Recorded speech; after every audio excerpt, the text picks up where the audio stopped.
ছোট Messi Claudio Echeverri আজ দীর্ঘদিন পরে ম্যানচেস্টার সিটিতে অভিষেক ম্যাচ খেললেন এফএ কাপের ফাইনাল ম্যাচে। ক্রিস্টাল প্যালেসের বিপক্ষে হাই ভোল্টেজ এই ফাইনাল ম্যাচ দিয়ে অভিষেক হলো ছোট মেসি ক্লাউদিও এচেভেরি। এচেভেরি মাঠে ফিরে এই দুর্দান্ত চমক দেখালো। মাত্র 24 মিনিট খেলে 7 রেটিং দিয়ে মাঠ ছাড়লো এচেভেরি। দুর্দান্ত দাপট দেখালো এবং বেশ কয়েকটি গোলবারের শট নিয়েছেন, কিন্তু ব্যর্থ হয়েছেন গোল করতে। ম্যানচেস্টার সিটিতে এসে চমক দেখালো এচেভেরি এবং ফুটবল বিশ্বকে জানান দিল ম্যানচেস্টার সিটির পরবর্তী হাল ধরবে এচেভেরি। যা করতে পারেনি হুলিয়ান আলভারেজ, তার থেকে দ্বিগুণ করে দেখাবে ম্যানচেস্টার সিটিতে ছোট মেসি ক্লাউদিও এচেভেরি। ছোট মেসি ক্লাউদিও এচেভেরির ম্যানচেস্টার সিটিতে অভিষেক হওয়া এবং ক্রিস্টাল প্যালেসের বিপক্ষে ম্যানচেস্টার সিটির হেরে এফএ কাপের শিরোপা হাতছাড়া করা দিয়ে বিস্তারিত থাকছে শামীম আহমেদের লেখা প্রতিবেদনে। আজ রাতে ক্রিস্টাল প্যালেসের বিপক্ষে এফএ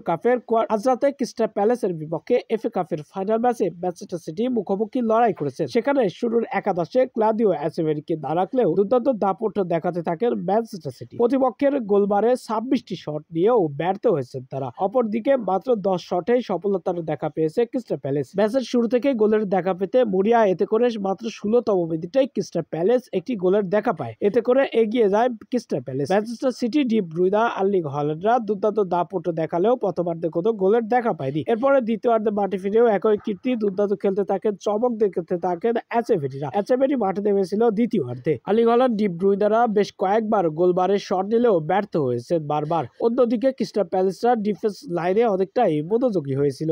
অন্যদিকে ম্যানচেস্টার সিটি প্রতিনিয়তই আক্রমণের ছুরি ঘোরাতে থাকেন, কারণ এই হাই ভোল্টেজ ফাইনাল ম্যাচে এক গোলে পিছিয়ে রয়েছে তারা। শেষ পর্যন্ত আর্জেন্টিনার তারকা ছোট মেসি ক্লাউদিও এচেভেরি 3টি শট নিয়েছিল গোলবারে, 3টি গোল হওয়ার মতো ছিল, কিন্তু ভাগ্য খারাপ বলে তার ক্যারিয়ারের প্রথম এই ম্যানচেস্টার সিটিতে অভিষেক ম্যাচটা রাগাতে পারেনি বোধগত। এভাবেই অভিষেক হলো ছোট মেসি ক্লাউদিও এচেভেরির এবং ম্যানচেস্টার সিটি এফএ কাপের ফাইনাল ম্যাচে হারলো ক্রিস্টাল প্যালেসের বিপক্ষে।